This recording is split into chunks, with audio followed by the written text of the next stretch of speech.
All right, and hack, we are live. Welcome to the USDN, or correction. This is USDN, but it's the episode 3 of Quan. The Queen of Nerdstem, episode 3, talking about the DC Gotham Heroes. Felt like we spent a lot of time talking about Marvel. You know, I'm kind of partial, but not that there's no love to our DC homies out there. So welcome to the United States Department of Nerds. It's USDN for short. It's the home of the Queens of Nerddom podcast. Please continue to bear with us as we continue to grow and build this into something that all nerds from all walks of life, they can come, hang out, learn, and share.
Awesome. So much. I love that intro so much. Oh my god, every time just chills. That stuff gets me so pumped. I'm just like, Yeah, I saw you dancing. It was making me laugh. It was great. And thanks, DFPN. So, speaking of DFPN, we're coming to our shot part of the night, I guess, time frame. So, what are you drinking, Jen? Lots of things. I know we wanted to do a salute to Willie, our hero, and his family, all of our DFPN family, and I always like to also continue to go to growth. Always. I'm over here taking a shot of what is this, Ciroc Patron. So I have my Mrs. Always Right. It's my it was my anniversary yesterday, so these are our anniversary shot glasses that we have. Happy So anniversary! Thank you. I'm sorry, you were asking me what I was shooting. Yep, that's exactly what it was. But it's cool. Like you went with it. I was just like, all right. You know, you always talk about Ciroc, so I got the peach Ciroc. Oh, that's a good one. It's a good old reliable. I love peach anything. Yeah, I asked the old hubby. I'm like, hey, I need a shot. Will you grab me something? And I'm like, so he's like, yeah, I got you some peach Ciroc because he always talked about it, and I don't branch out much, so I got my peach Ciroc over here. DFPN said it perfectly, so we're gonna go ahead and take a shot to Mac, our favorite Willie, to growth and to my anniversary. Shots, everybody. Cheers.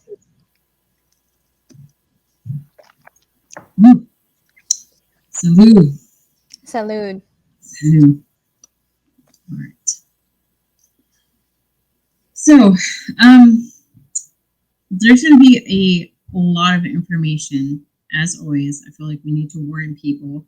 A lot of information that we're bringing to you that merely just scrapes the surface of the things that are available. There are so many comic books and animated things that you can watch, and we're barely scraping the surface. So as always, if you want to join us in the comments and kind of help the conversation along, we always appreciate everybody joining in with us. But we really want to prevent going down endless rabbit holes. So in a 3-hour-long podcast, just this isn't going to fly. So we're just going to highlight things that Tay and I think are important. Yes. So today's episode, we're going to bring you the Gotham City Heroes. It was voted by you guys, and you're our wonderful people. So we're here for the people of the people, everybody's people. I don't know. Everybody's people's nerds. So without further ado, I'm going to go ahead and go into my first one, which is our good old BatWing. BatWing. All right. So to start off with, who is BatWing? So BatWing is Luke Fox. He's the son of Lucius Fox. And his origin of like how he became Batwing is that he actually saved Bruce Wayne's life. And then he gains like Batman's attention because Bruce Wayne is Batman. In case you guys didn't know, and sorry, spoiler alert if you didn't know, but now you know. So although he was noticed, Batman ended up choosing. I'm sorry, I'm gonna probably butcher like some of these names because I don't really. I'm not good with reading. I'm just gonna go ahead and say that. So I mean, like it's gonna happen. So he chooses David Zavimbe. Yeah, there we go. There we go. to be Batman. But David ended up resigning, and then Batman ended up choosing Fox to become the new Batwing. So the first, like, I'm going to talk about like his arcs and like his major pieces of his like works that you can see him in. So the first one is the Fangs of Doom. So what the background about that is that he was stationed in the DR Congo, and he finds himself in the swarm of the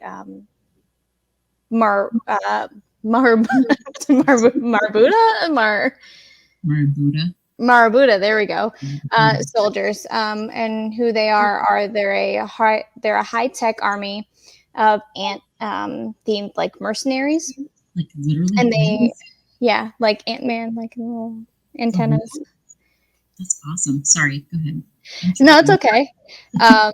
So they're ant-themed mercenaries that operate in the Congo. Obviously, that's in like Africa, right? And like a little geography lesson there.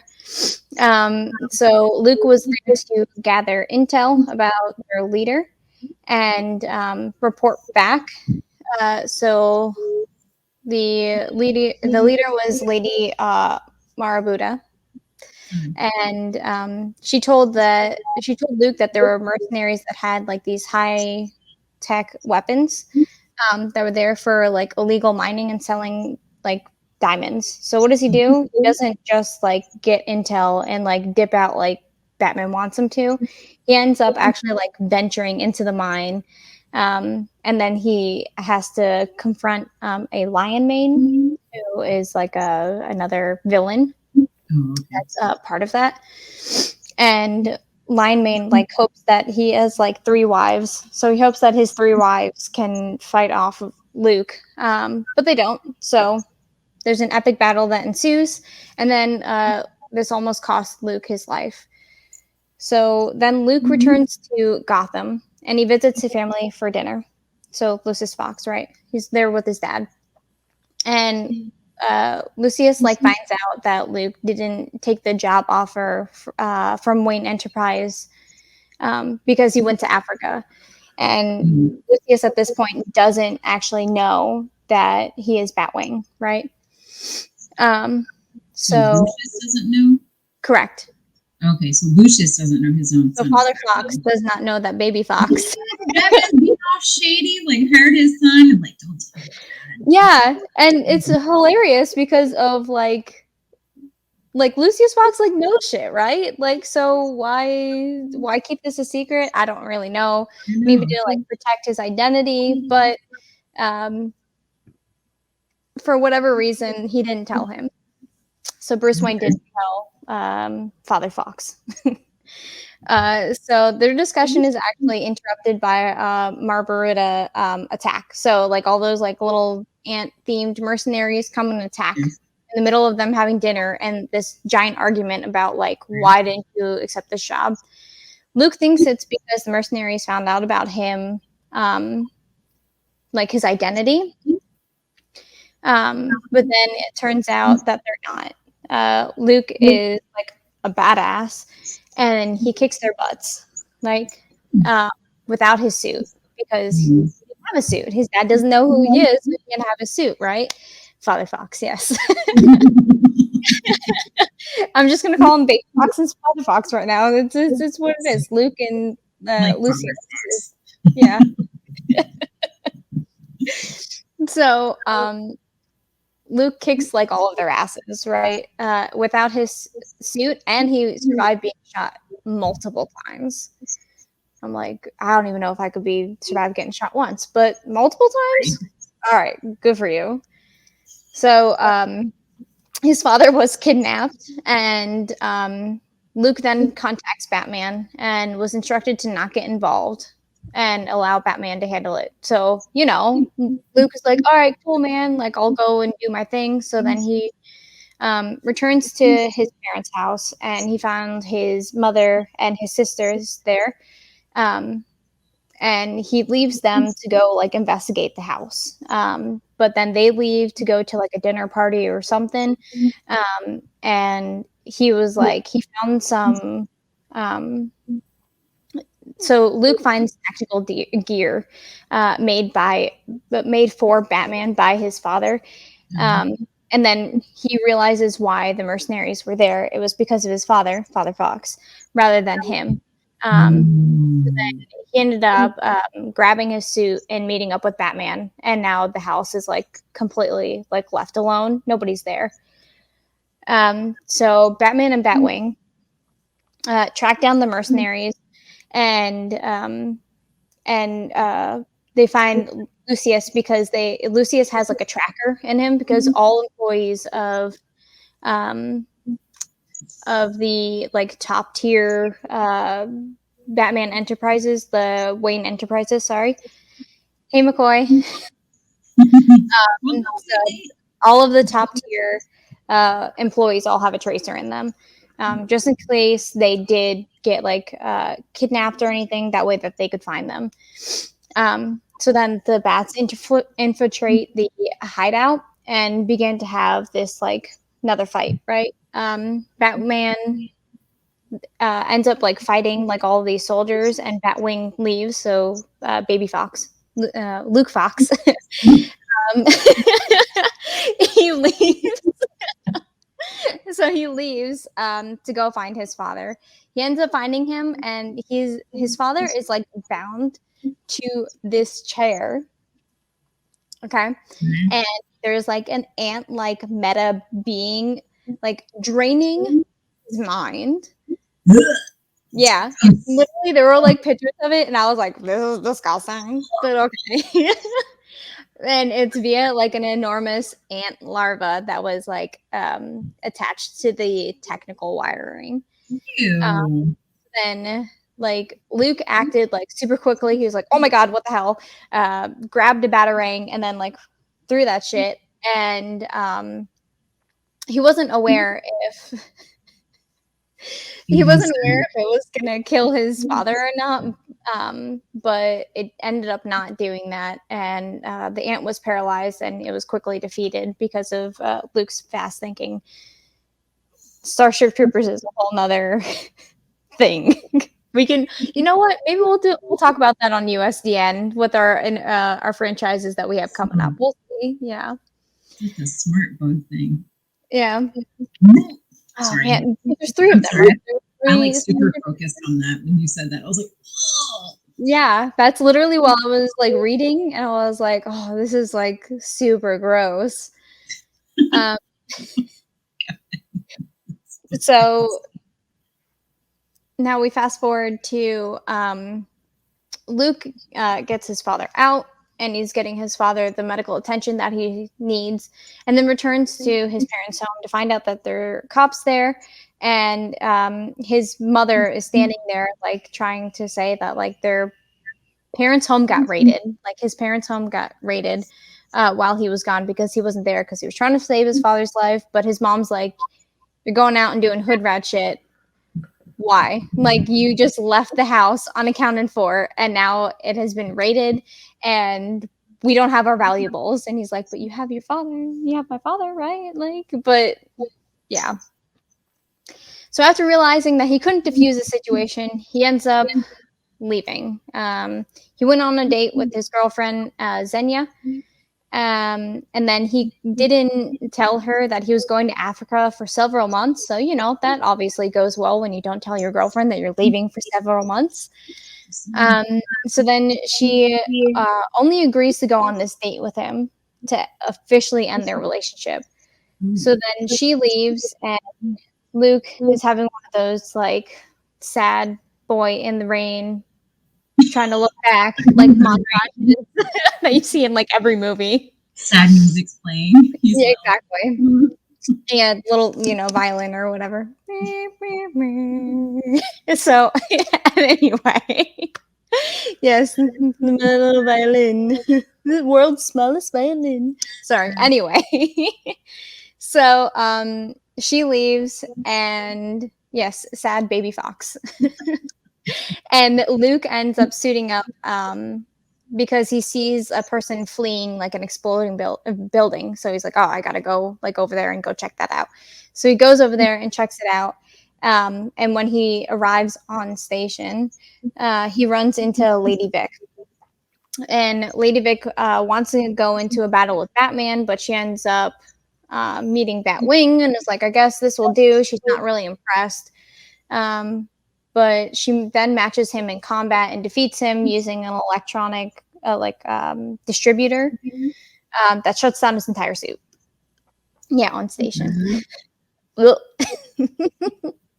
Sorry, that's my inner Air Force that I wrote that. It just made sense to me. But anyway, Luke manages to place a tracker on her before she flees the scene. And how she flees the scene is she like threw Luke off the building. She was like, yeet, yeet. And then he went flying off the building. But Luke ends up surviving because he was able to reconfigure his suit and then activate his little wings and like soar off the building. So then he goes back to his apartment to change into his suit, and he wants to make changes to it because he doesn't want it to rely on electricity, which is exactly like how society is now going, which is kind of funny. But anyway, like he doesn't want his suit to be so reliant on electricity. And then when he gets there, he actually ends up finding his girlfriend, whose father had died that night. And then he still reveals that like she has feelings for him, and then they spend like the night together, and they have like a whole thing.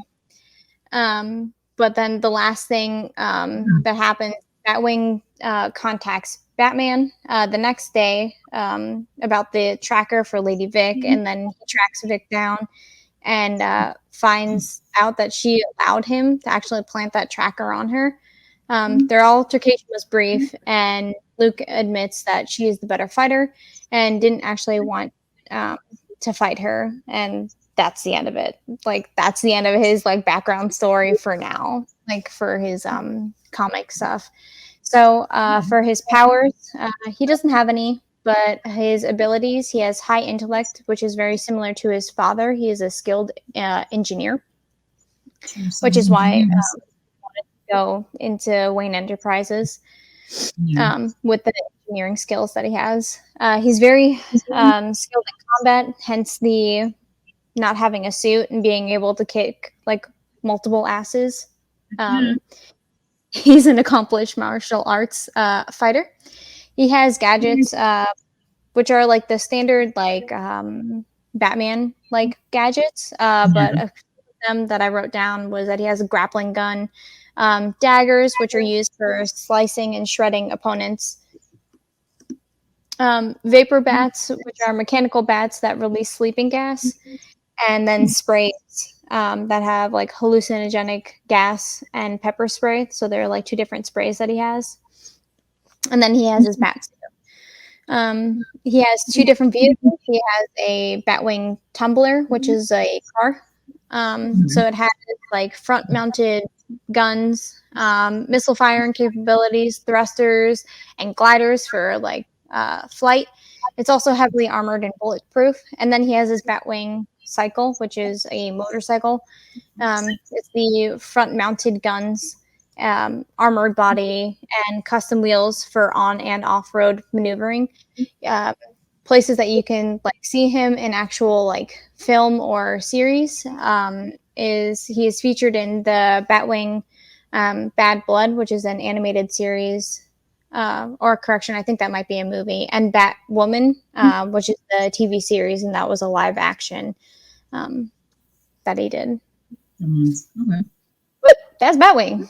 Wow. I never knew one of them that was Lucius Fox, Morgan Freeman's son. Like when you're like Lucius Fox, I'm like, it's Morgan Freeman's son. Like, that's awesome. Well, to build upon you, I want to talk about Batgirl. Okay. So much like Batwing, Batgirl is a member of the Bat family. She is one of Batman's sidekicks, much like Robin. That's AKA Dick Grayson. There are the many other Robins that are out there. The original Batgirl was Bet Cain. Now, she made her first appearance in 1961 in Batman issue 139. So there's also Barbara Gordon was also a Batgirl in 1967, and then Helena Bertinelli in 1999 was also Batgirl, and then also Cassandra Cain in 1999. I think. Okay. Primarily, I wanted to talk about Barbara Gordon. So she, Eric's talking about Luke. I know your father.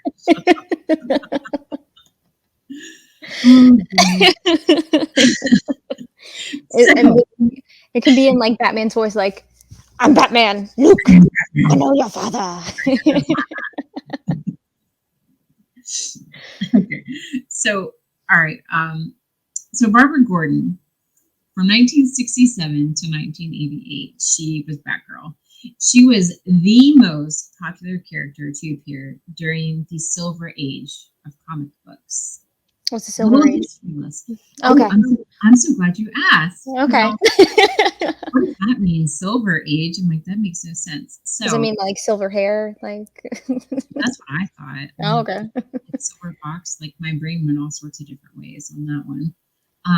So the Golden Age of comics was from 1938 to 1954, and this is actually the first appearance of Superman. Oh. Then the Silver Age was from 1956 to 1970. The Bronze Age was from 1970 to 1986. And then the Modern Age is 1986 to present. Okay. That makes sense because modern age. Right? Yeah. Just a little history lesson. I was like, dang, I didn't know comic books were around for so damn long. Yeah. She's in the 1970s, due to her being on the 1960s Batman TV show. Is that the one with like, that was a live action, right? That wasn't a comic? I think that was with Adam West and stuff. That was like the first. Okay. Dude, I remember watching that. I was like, man, that's awesome. Yeah. Anyways. And she was consistently on that show and in the media, and she was actually used as an advocate for women's rights. Okay. Which I was like, that's kind of cool to mention on the Queens, but I might throw that in there.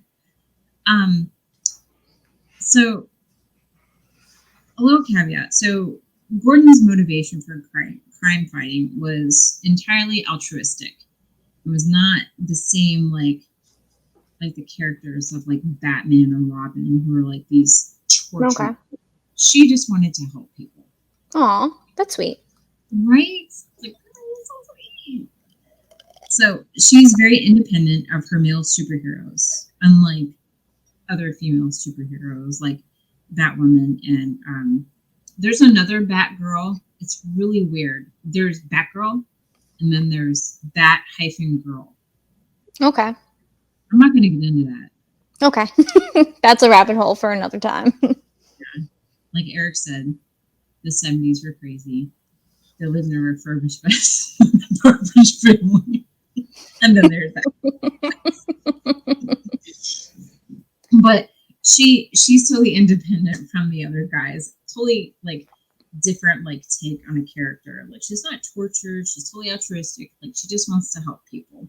Mm-hmm. So kind of depending on the continuity of what you read, she's either Commissioner Gordon's niece or his daughter. Okay. Now, like biological daughter or right? Yes. Okay. Okay. Yeah. So either niece or daughter, kind of depending on which one you read. I won't really get into it because it's a little bit of a rabbit hole because it kind of branches out into different things. But pretty early on in her career, she is forced into retirement due to a gunshot wound that paralyzes her. And guess who pulled the trigger? His picture is on the wall behind you. The Joker. Yes. Oh, okay. I know. That jerk. So she's paralyzed from the waist down, and this happens during the Batman the Killing Joke. Oh, that's good. Yeah.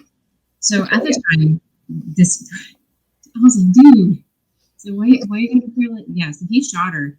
And you actually look at the comic book, it's actually pretty gnarly. Like he shoots her, and it's really heartbreaking for her character. He shoots her, and it like goes through her spine and like paralyzes her. I was like reading it, and I was like, oh man. So she's paralyzed, and this actually is not well received from fans because they feel like at the time, like female characters were not like used as a central theme. You know, they're just kind of like these side characters, like add the plots to the story, and it kind of made them mad because I think, you know, Barbara Gordon's Batgirl had such a weight to it. So they were mad. But DC was smart. They morphed her into something else. That's pretty cool. Yeah. I kind of wonder if they got this feedback and they're like, oh, damn, we messed up. We need to fix this. Yeah, because like we're talking about women's rights and like how can you not like keep women like around as heroes? Because I mean, like, I feel like you're a hero, you know, like you're like a nurse. So like, why are you're a hero? So like, we gotta keep heroes around, you know. Especially one so loved. Just a little, my personal opinion side note: you got Khaleesi in Game of Thrones, and you made her out to be a bad guy. You pissed off a lot of people. Just gonna throw that out there. I don't know. Like, did I open up a can of worms? I opened up a can of worms. Didn't I? Yeah, you did. You did that. I did. That just happened. Happened. I don't know. So Khaleesi, like, to go off in like a little like tangent, just real quick, just like a partial little tangent. Just a little tangent. Just a tad. So I think it was an epic like sense of like her, like exactly how she had started, and like her arc of like how she had become a villain. It was basically after her father. Like she was the Mad King's daughter, you know, like. So the arc of like how she became a Mad Queen made sense, because she was just killing people left and right, and then she didn't have she didn't have to stop killing people. She had her dragons. She was like, I'm a badass, I can kill all of you. So she did. And that's my little tangent. No, I agree with you on a lot of points, but I think AD kind of hit it. It shows that bad guys aren't bad for no reason. She's kind of became bad for a reason, and to me, she's not necessarily bad. Mm-hmm. She's a product of all the things that happened to her, and I just hate that they made her into a villain. That's what made me mad, because I was always rooting for her the whole time, and like we all were rooting for her to get all these shitty things to her, and it's like, oh well, she needs to be the better person. I'm like, fuck that. I would totally get to Westeros and I would blow up the Red Keep and sorry, I'm gonna stop the tangent because I could probably That's a show for another time. I mean, like, you can keep going if you want. Like, this is like really, interesting stuff. But 100% we can put this off for a different time. We can talk about maybe Game of Thrones, heroes and villains. Yeah. Okay. Sorry. Oh, so a lot of people were upset about the fact that Barbara Gordon was paralyzed. So I think they realized they messed up, in my opinion, just an opinion, and they morphed her into a character that went by the codename Oracle. So from 1989 to 2011, she operated as a data broker, or more like their IT person, to help with Batman and other good guys in the worldwide of communications and espionage.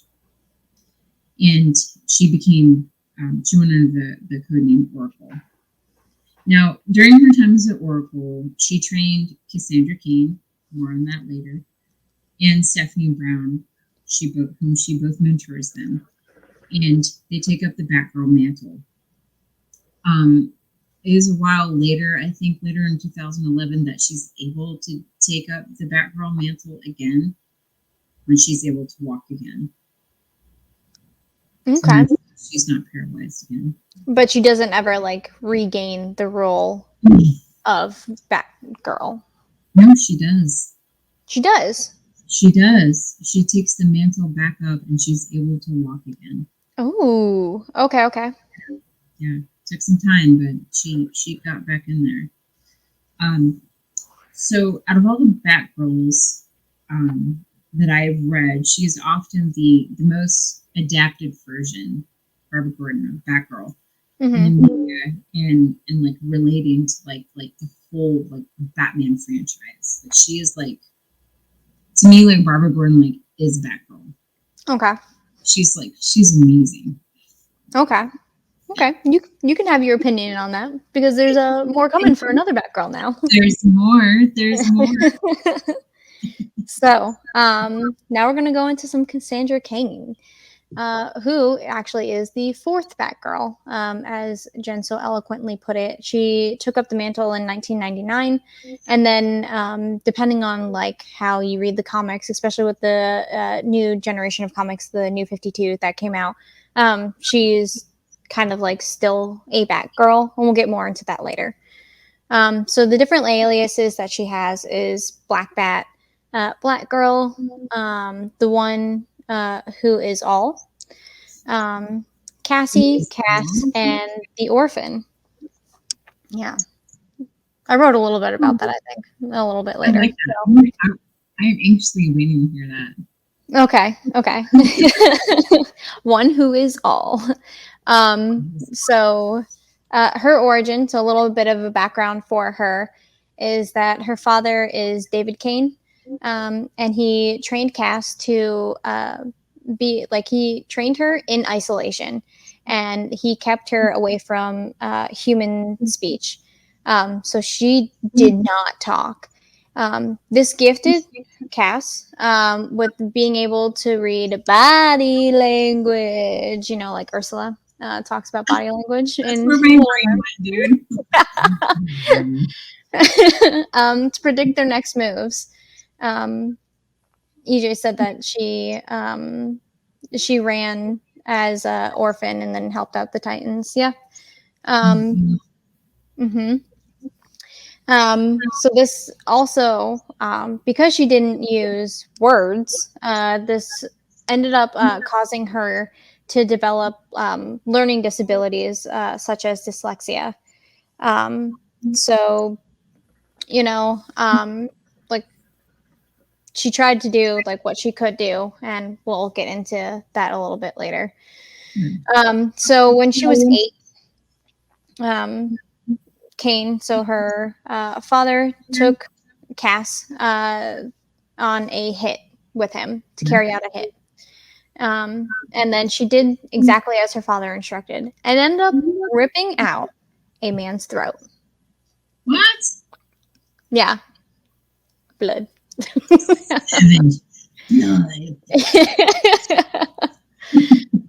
And then due to her body language reading ability, she was able to see how her actions had affected the man that she had ripped like the throat out of. And that traumatized her. Fatality. Cass wins.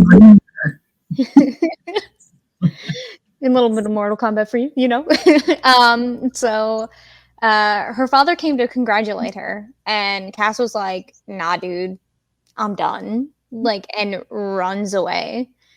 And is like, she rejected him and then like fled in full up tears. So this comes to our first major arc that we're going to talk about for her. She has a lot of content out there, so I'm just going to talk about a couple of the ones, and then I'll talk about the one, like I'll tell you what each of the arcs are and kind of give you a synopsis of it to avoid going down these rabbit holes that we had so talked about during the USDN alert.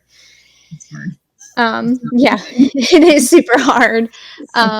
So this is the new, this is pre-New 52 Batgirl. So she was trained not only by her father, but also by Bronze Tiger, Merlin, and Alpha, like amongst others. Katz spent the next 9 years of her life because she did this hit when she was 8. Like 8 years old, and she ran away. That's my middle son is 8. Oh.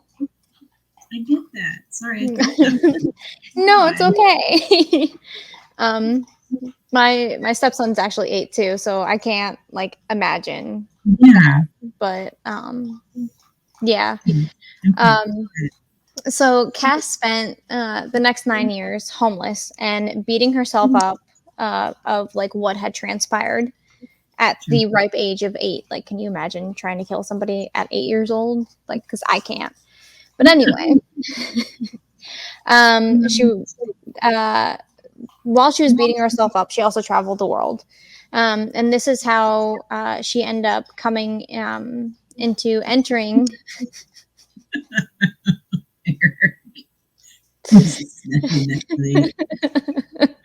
Yeah, who wasn't snapping necks when they were 8 years old? Yeah, because that's a normal thing, right? People do that all the time. Happens all the time in elementary school. No, just me? Okay. So she entered Gotham City during No Man's... Sorry, my dog is wanting some attention real quick. So she entered Gotham City during No Man's Land and became a courier for Oracle. So Barbara Gordon, like you had just talked about. And that's how she had first started doing things with the Bat family. So Oracle took her on as a student and then tried to teach her how to read and write because, motherly instinct, right? You're not going to just like let like this child. She is still a child. Yeah. Girl. Sorry. So she was trying to teach her how to read and write. And then this is how Cass becomes involved with the Bat family.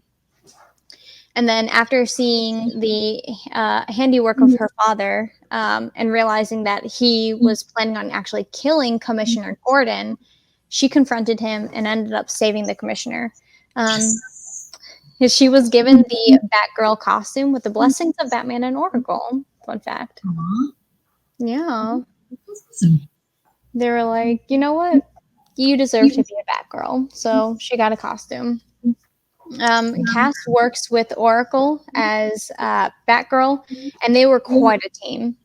They were involved in solving a bombing at a diamond exchange that was done by Two-Face, who's a villain, obviously, with the Gotham, that had killed several people. When they got there, they only found 6 bodies, though. And like the other bodies had disappeared. So they were trying to figure out like what had happened with them. And they found out that they had been reanimated by the General, who is also known as Trio. There's another comic that goes into that, and I'll talk about that in a bit. So then Cassie desires a family due to living with the Bat family. Like, she's like, this is what a family is. We work together for the greater good, not for ripping out men's throats at the ripe age of 8. So she ends up chasing down Lady Shiva, who she thought to be her mother. And this was against Batman's wishes. Cassie ends up defeating her with like a cheap shot and requested Shiva to retrain her, like, to read people. Shiva accepts, but only the condition that in a year of this, like in a year's time, they will fight to the death, so that they can continue. Eventually this fight is going to happen again. So 1 year later, 1 year later, if you've ever watched SpongeBob. So Cass and Shiva end up fighting. She stays true to her like contract and like ends up fighting her. So Shiva actually ends up killing her in a matter of minutes. And Shiva restarts her heart, restarts Cass's like heart, and realizes that Cassie has like a death wish.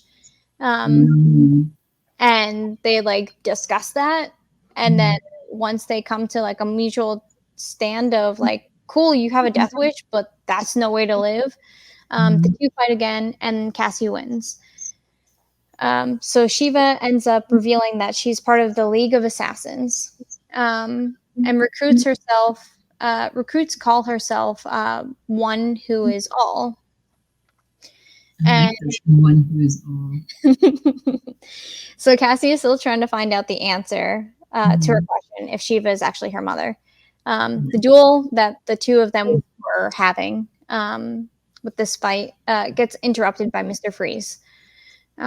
Cassie convinces Mr. Freeze to unfreeze her because Mr. Freeze freezes her, and she was like, hey, somehow, like, she was like a brilliant person. She convinces Freeze to unfreeze her to help save his wife Nora, which is actually like how Mr. Freeze became Mr. Freeze, and that's a whole thing. That's a villain little side story. But anyway, so Cassie convinces Freeze to refreeze his wife, and then Cassie ends up escaping to get out of that situation. So then, finally making her way out, she Cassie encounters. That's the word I'm looking for.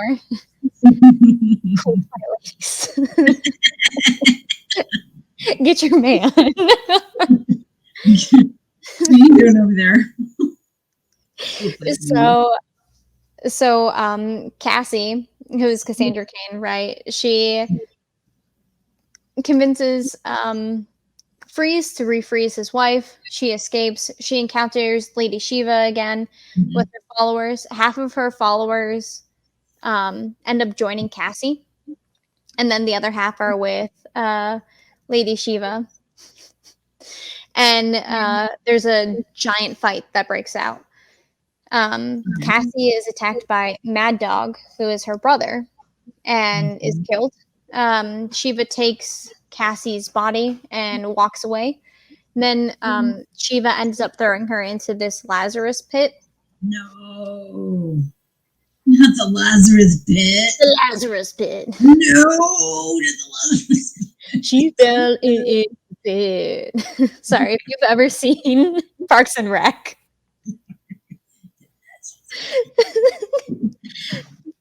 You'll understand why I did that.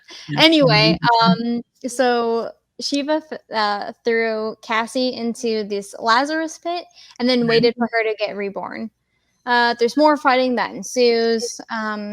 Shiva is now getting the battle that she wants with Cassie.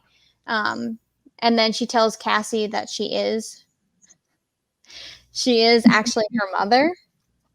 And a few more other brutal details. But Cassie was able to defeat Shiva once again and stabbed her through a chained hook, and then left her to die in the Lazarus pit. And then Cassie... I'm sorry, what? So she just resurrected you, like rude. Sorry. Well, yeah, it was only to fight her, though, right? Like, she only really wanted this fight to happen. Like, and as soon as this fight happened, she realized, like, it's okay. I'm getting into your story. I'm like, oh, yeah. No, it's okay. You. Over here. So Cassie realized, like, she's a terrible human being. It was just like, nah, you can die. You're fucking terrible. She just resurrected you. Oh, good shit. Like, I don't give a fuck. She's like, I'll kill a bitch. I don't care. Yeah, exactly. So then Cassie is handed the cowl and returns back to Batman and then quits being Batgirl because of this. Robin ends up tracking Cassie down and finds her as the new leader of the League of the Assassins, and now is the one who is all title, right? She was actually injected with the serum by Deathstroke, and this clouded her mind. So Robin tries to reason with Cassie, and she's just like, Robin, take this gun and kill my father, and like prove to me that like I need to listen to you. And Robin refuses. So then Cassie kills her father. He's dead. So Cain's now dead. And then there is a fight that ensues between Cassie and Robin. Then a large explosion appears, like it occurs, and Cassie and Cain disappear. Yeah, they disappear. Yeah. So that is the pre-New 52 for the Batgirl. So the next arc that you have is Ghost and Batgirl. Sorry. This goes into the Diamond Exchange background of them solving that debacle, if you will. Yeah, and then you have the Justice League Elite, and this is where Cassie is a reformed assassin. Batgirl returns. This is where Cassie joins the Bat family. Nightwing isn't very happy about that. Cassie actually ends up hacking into the Bat computer to further hunt for her father. And then Cassie finds him. Cain mocks her for like her demons that she has, because everybody has demons, right? So her father's like, "You silly girl, you got too many demons, and they're silly." So, so Cassie gets upset, and Cain ends up falling like off the building, but is saved by the lower roof, like. And then Batman ends up actually sending him to the hospital so he can survive. At this point, Batman actually offers to adopt Cassie, and this further drives her love for Batman as the father that she has always craved. Yeah, it's like super touching. It was like so cute. I was like, aw. So then you have Batman and the Outsiders, and this is where Batgirl joins the Outsiders, Hong Kong, and the Black Bat. So Black Bat is Cassie, right? So Bruce Wayne tells Cassie in the event of his death that the Batgirl mantle needs to be passed down to Sophie Brown. Okay. Stephanie Brown, sorry. Correction. My bad. Then you have Batman Incorporated, and this is where Cassie becomes an operative of the Batman Inc., preventing Hong Kong. And this is using the suit that was given to her at the time, and calls herself Black Bat. Did it say why Bruce Wayne wanted her to give the mantle to Stephanie Brown?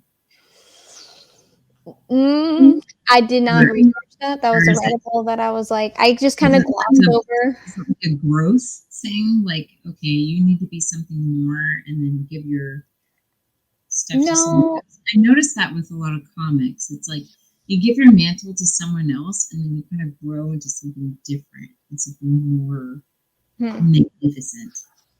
I've noticed that a lot with like DC comics. Like the characters like will change into something when their character grows. Okay. I was curious. Like the Barbara Gordon. Yeah, I didn't. Yeah, you know how like they do something and then they have like a big character change and then they grow into something else and someone takes their old mantle and kind of continues with it. I noticed that theme with like DC. I was just wondering if that was one of them. Sorry. No, it's okay. It's a great question. I will get back to you on that because straight up, I don't remember. No, you're good. Lots of rabbit holes that you if you fall down, you keep going. Yeah, 100%. Which is why I was like, I just need a gloss. I just need the summary and then to continue. I don't know exactly who Stephanie Brown was to Bruce Wayne, so I didn't really research more into that. But that definitely is a rabbit hole that you guys can definitely like research on your own time later on down the line. So the New 52 is Future's End. This is where Cassandra becomes part of the League of Batgirls. So this is why I was like, she ended up stopping being Batgirl, but then she continued being Batgirl now that there's the New 52. So that's why I was like, still kind of actually Batgirl in a sense. There's Convergence, where Cassie returns as Black Bat along with Red Robin and Batgirl as Brown. So she was still actually doing the things with the Bat family, just as a different Bat person. Then there's Batman and Robin the Eternal. This is where Batman loses his memories, and then Cassie teams up with Robin to investigate the Mother, which is a secret criminal organization. Detective Comics Rebirth, which is where Batman enlists Batwoman, to lead his new team of Gotham vigilantes, and this is where they discovered the colony is trying to purge members of the League of Shadows from Gotham, and it's at the cost of several, like hundreds of innocent lives. And then like that is the end of her main arcs. So to go into her powers and abilities, she's an unarmed combat body. Reading body language is like a really big part of like how she is so great at combat. She has a weakness perception, so she can see like what the weaknesses of her people are. Intellect and weapons master. So for her equipment and weapons, She's got the bat gadgets, right? Batarangs, grenades, and grappling hooks. And then she also has the orphan suit, and that one's the one without the hood. But instead, her mask, like she wears, is it covers her hood, and the part where her mouth is, she uses like the blood of her father's victims to like draw like a mouth on it. But there's like stitching around the mouth because like she can't speak. So sadistic. There's the former Batgirl suit that was created by Huntress, but then taken by Batman, and then it's her. And then she also has an original outfit from the New 52. It's a hooded black and yellow like ninja outfit, and it's worn with like a utility belt for her weapons. Yeah. And then for a short period of time, she fastened a mask with the blood. Ew. Gross. But holy shit, it's cool, right? In the shape of Batman, as a symbol to, like, as in the Batman symbol for, like, from her father's victims. But this is shown how, like, she is defiant towards her father, but like admires Batman. But like, if that doesn't say huge daddy issues, I don't really know what does. Girl, I was gonna say little rebel. like the rebel. I was like, okay, so we constantly in this society like talk about daddy issues. Like, she has some serious daddy issues. Daddy, mommy. So then the media, so what you guys can see like her in is the Justice League season 1 finale. She's in that, as well as in the video game Batman Dark Tomorrow and the DC Universe Online. Hold on, Jen. Like, I think I'm having some interference coming over my headset real quick. Hold on. What is it? No, okay. So it sounds like our producer Jeff is trying to get in touch with us, and he was saying that we're missing something. And it would be a shame to not discuss Catwoman. So what do you think? Do you think we should show Catwoman like some love? Like, what do you think? Girl, yes. Okay. Okay, I have to be totally transparent here. So, you know how we did that whole poll, and I was like super disappointed. I'm like, oh, really? No Catwoman? Because I told you guys how much I love Michelle Pfeiffer. Yeah. As Catwoman. You guys can come at me if you want, but I'm going to tell you why I think Michelle Pfeiffer is the best Catwoman ever. Okay. All right. Yes. Let's totally talk about Catwoman. Okay, so I'm so geeked. Oh my god. Go for it. You got Anne Hathaway in The Dark Knight Rises, right? And you have Zoe Kravitz in the new Batman, and those were both great Catwomans. Like, not hats off, like they did a great job in their respective movies and everything. Like, totally impressive work. Okay. But Michelle Pfeiffer is like the best Catwoman ever for me. Like, I remember very clearly, we didn't really go to the theater much, or movies, whatever you want to call it, when I was little. And I remember when I watched Batman Returns, okay, I'm thinking, oh my gosh, it's PG-13. Can I watch it? I'm 12. I'm like, am I allowed to watch this? So I'm watching it, and I'm so excited. All right, just a little side note. So Michelle Pfeiffer or Selena Kyle, 1992. I totally encourage you to watch the behind the scenes, like YouTube. Okay. For being Catwoman. So just a little like background on her. So Annette Bening was almost Catwoman, but she ended up not being Catwoman because she was pregnant at the time, and she had to bow out. And then Sean Young, if you guys remember her from like Blade Runner, Dune, stuff like that. So she actually, if you go on YouTube again and watch some of these videos, she actually hilariously, like, aggressively went for this part. Like, she went like full costume Oh, and like shit. even if she appeared on set and burst to the doors of like one of the producers' like offices, and like I think she like jumped over the couch and everything, and she's like, "I am Catwoman," and like I give her like hats off to her for being so aggressive, and they're just like, okay. So Michelle Pfeiffer was eventually selected for Catwoman. So there's a scene on YouTube. If you guys haven't watched it, you have to watch it, where she actually like is able to do that scene with the bullwhip and the mannequins, where she can actually go there and like whip all the heads off of every mannequin. No shit. She actually did it, and she did it like in a continuous take. Okay. And she like goes off and like skips like with her bullwhip. Like she actually did that. Like she worked with, I was so impressed. Yeah. And then there's another part that Tim Burton talks about in the movie where I think she's talking with the Penguin, and Danny DeVito playing the Penguin, and she puts a live bird in her mouth. And she does it for like several seconds, and it takes a couple of takes, but she put the live bird in her mouth for like several seconds and like releases it. Like she actually did that. Like Michelle Pfeiffer, like my girl, like she actually did that. I was like, dang. So here's why, for me, why I think she is the best Catwoman. So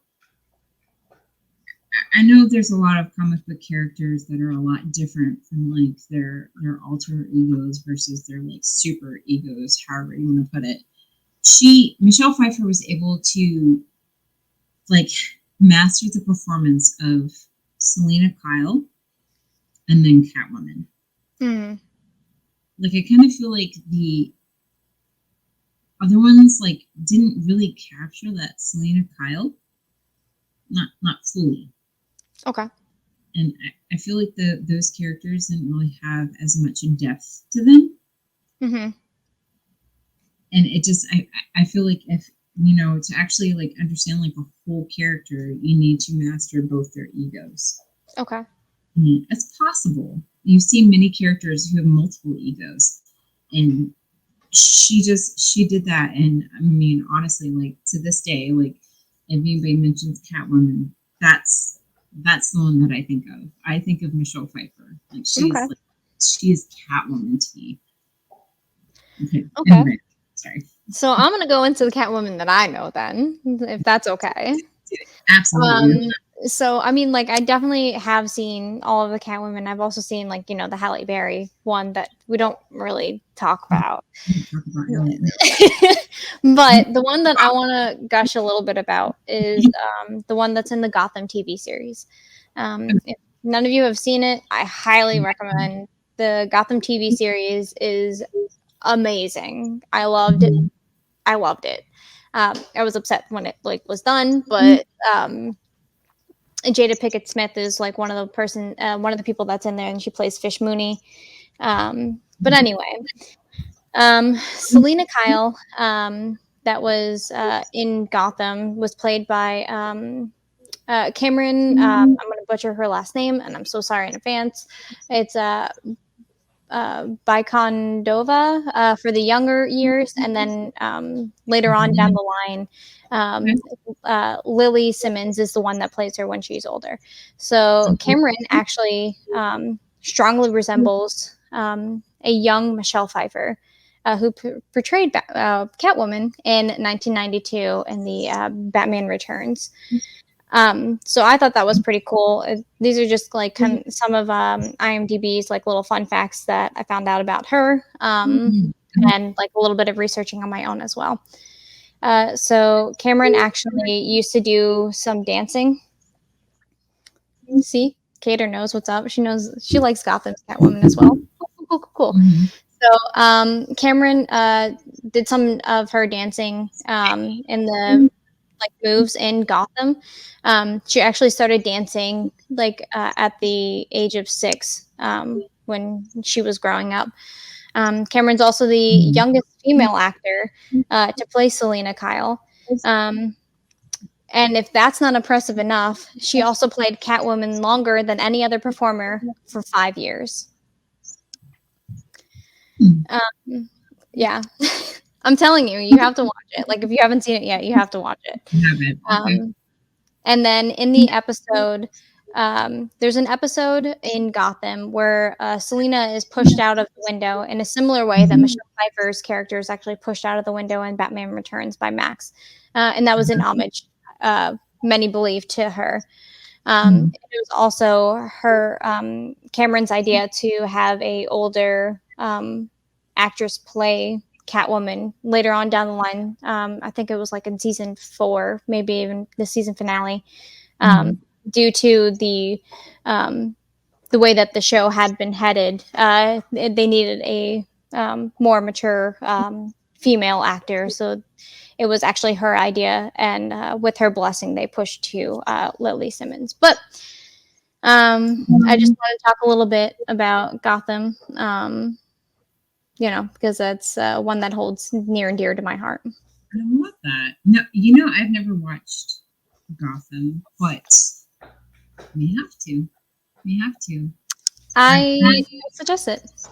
Okay. All right. I will take you. Okay. Are you ready for our big finale? I think so. I think I'm ready. Yeah. Okay. All right. The person who got the most votes was the Red Hood. Ooh. I know. Everybody loves him. All right. Let's talk about him a little bit. All right. Okay.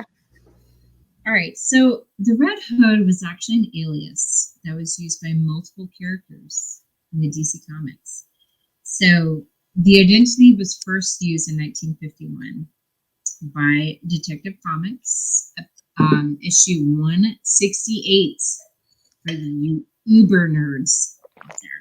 Okay. All right, the man behind the Red Hood. So this provides the earliest origin story for the Joker. Believe it or not, I know. I was like, what? I didn't know Joker was Red Hood. I'm surprised that the Joker actually has an origin story, because I know that there's like a lot of them that are like Joker really doesn't have the origin story. They dabble. I've heard a couple, but yeah, this one I'm going to focus on. But I've heard a couple. So in this particular one, the Joker is robbing a playing card factory, and then he falls into a catch basin full of chemicals. Ta-da! Okay. It defigures him. Imagine that, and it drives him insane. And this gives birth to his future Joker persona. But just to touch on the different types of, or different people that were called Red Hood, the one that I'm primarily going to talk about is our favorite is Jason Todd. Now, anytime like anybody talks about Jason Todd, I immediately think about Jensen Ackles. Why? Because that's who voices the Red Hood. I love that man. I'm just gonna say it. What? I love that man. Like his voice, and like I don't know if you've ever seen Supernatural, but that is how I got introduced to him. And yes, we're not going to talk about Supernatural. We're not going to talk about it. Okay, that's a rabbit hole. You're right. We'll talk about. You know what, girl? We're going to talk about Queens of Nerddom is going to talk about Supernatural in the future. Yes. Okay. But Jensen Ackles is what always comes in. Angel, thank you. That's right. Absolutely, it's a fantastic series. I absolutely love it. Love it. Okay, anyway, I'm gonna focus. You guys are my ADHD like go off the chain here. So let's talk about Jason Todd. Okay. So 5 decades later, all right, this identity was used again in 2005-2006 story arc. Okay. So Jason Todd was Batman's sidekick, Robin. There's many different Robins, in case there's people that don't know, but he was one of them. The one thing about Jason Todd is that he had a big difficulty with his temper, and he was very reckless. What ended up sending him over the edge was that the Joker blew up a school full of children. And Goddamn. I know. That's when he decided Joker needed to die. So, you look at like the movies like of Tim Burton's like Joker, and I think the ones that come a little bit closer to the animated series, but he's a lot darker. Like even Christopher Nolan's like Joker, like he is so much darker than what they portray him to be. Yet again, you need to watch Gotham. Yeah, They have a whole like guy that is the Joker, but not the Joker at the same time. I get it. Yeah, he needed to go. So Jason Todd, same. He's like he needs to go. So, here's what Jason does. So he ends up cutting off comms to Batman. He tracked the Joker down to Arkham Asylum, where the Joker is trapped. He beat him with a crowbar. Well, the Joker beat Jason with a crowbar, and he kept him there. So Jason and Joker got in a fight. Joker beat Jason with a crowbar and trapped him there. Damn. Yeah. So the Joker ended up making Jason believe that Batman had basically abandoned him there. And this lasted for about 6 months. So the Joker ended up faking Jason Todd's death by shooting him. So he made this video, shot him, and sent this footage to Bruce Wayne, and he believed that Jason was actually dead. But what actually happened was that he shot him, but Jason Todd was actually wearing body armor. Okay. And he's slick. So after that, poor Jason Todd's torture continued under Harley Quinn. She's crazy. She's legitimately crazy. But amazing. Yeah. So she was actually jealous of Jason. And her ultimate goal was to manipulate Jason into believing that Batman gave him this J brand on his left cheek. So apparently during the torture, the Joker left this J brand on his face and burned it into him. So so Harley Quinn's goal was to believe like, oh no, the Batman did that. The Batman did this. Basically trying to make Batman be the bad guy. Damn. And the ultimate goal was for him to kill Batman. And she just wanted it to be like her and Joker. I guess she felt like Joker was paying like too much attention to Jason Todd, and she was, I guess, pretty much jealous. And she just wanted it to be her and Joker like together forever. And she ended up nicknaming him the Arkham Knight. Mm-hmm. I've heard that before. Yes. So a couple of story arcs that kind of get to my point in the end. So the Arkham Asylum incident. So this is where Jason broke free during the Joker's prison break. So the Joker had Deathstroke on retainer to ensure that Jason didn't leave this particular island alive, is where the Arkham Asylum is. And then Jason persuaded Deathstroke to side with him by breaking into Bruce Wayne's bank accounts and paying him triple. Yeah, paid him triple what the Joker promised him. I know. Damn. There's one arc. The next arc is the Arkham City incident. This sounds very familiar, but they're all building, I promise. Okay. So in this particular situation, the Joker reveals that he still had a partnership with Deathstroke and had instructed the Deathstroke and the assassin to help Jason in his revenge. So this was all the Joker's idea. And he actually had reinforced the manipulation that Batman had abandoned him and had encouraged Jason Todd to become the Arkham Knight. So again, the Joker's kind of pushing on like what's going on here. Mm-hmm. So right before the Arkham Knight, okay, Jason decides to form a militia in Venezuela. Okay. So his militia and Deathstroke fight Robin and Nightwing. So basically 2 different Robins, if you will, to test for like any sort of like weaknesses. And they also shadowed Batman to monitor his activities after the Joker's death. Now, Jason had a campaign of like intimidation to persuade some of the Gotham supervillains to work for him, such as like Harley Quinn, Firefly, Bane, just to name a few. Okay. And then Jason very reluctantly like partners with Scarecrow because Scarecrow ultimately wants to kill Batman. Okay. Now here's the ultimate incident. This is the Arkham Knight incident. So this particular militia that he creates in Venezuela invades Gotham. This kind of reminds me a little bit of the last Christopher Nolan Batman movie. Okay. They invade Gotham and forces a mandatory evacuation of the city. Oh, okay.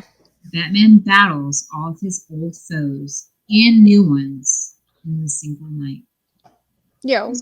Just one night. What the fuck? That's what I said, dude. I was like, damn, Batman! Damn!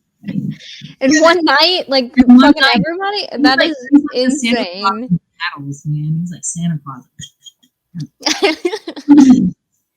So this is actually where Bruce Wayne discovers that Jason Todd is not actually dead. This whole time, like he thinks that Jason Todd is dead, but he's actually not.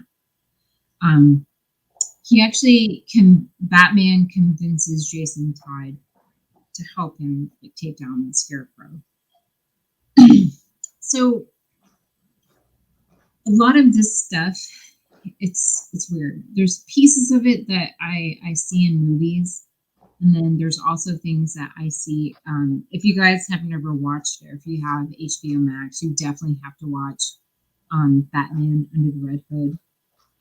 There's some differences, though. Like when you talked about the Lazarus Pit, in the HBO show, it talks about Ra's al Ghul, resurrecting Jason Todd in the Lazarus Pit. That actually didn't happen in the comics. Okay. He was actually never killed. The Joker just kind of like simulates that and puts the armor on him. Right. And there's a lot of people that said a lot of the action was really cool to see comic, and then kind of incorporate into like a visual, like the HBO animated. And then they said that the team up between Jason Todd and Batman was much clearer in Under the Red Hood versus the comics. So there's that. But if you guys have never seen Batman Under the Red Hood, HBO Max, definitely recommend it. It's great. Definitely don't want to miss that. But there you go, guys. Okay. There's your Red Hood that you guys like asked for. Loved it. I loved reading about it. I learned so much. Thank you. I'll have to actually look into that because I've actually never seen that. Batman Under the Red Hood. So AD said that he has seen it. It's very well done. So it's great. Oh, okay. Well, now I gotta see it. Okay, so to go in our final shots and thoughts. Okay. Oh, we're probably gonna rewatch it tonight. All right, that's good to know. Thanks, hon. That's good. All right, so our final shots and thoughts. Thank you, everybody that tuned in for your episode 3. You can just watch the USDN page for updates on episode 4, as well as we're finally announcing USDN's episode 1 coming in 1 week from today, where we're going to be covering the Alien and Predator franchise in chronological order. So that's going to be at 8 I think Eastern. It might be 7. Just look at the page. It'll tell you exactly what you have going on out there. We also have more coming from our interview series that we kicked off not last weekend, but the weekend prior to that. We're going to highlight some comic books and cosplay communities, plus much, much more. Definitely more to come from everything. And there will be polls posted on the USCM page to help us come up with our Gotham villains for our next episode. So make sure that you guys do your voting and let us know what you want to see, because it was super awesome to have that happen this time. And we loved researching it, so thank you guys so much. A special thank you again goes out to the DFPN podcast group for all the love and support that they've given us. We cannot thank you guys enough. Special shout out to Gigi NXBT for the amazing logos and the fantastic interview that you guys might have seen, but if you haven't, please check it out. It was super awesome doing it, a first interview for all of us here. So the way that you guys can head over and see it is in our link tree. And then just give it a listen and a like and a subscribe. And that, ladies and gentlemen, is USDN approved. It's approved.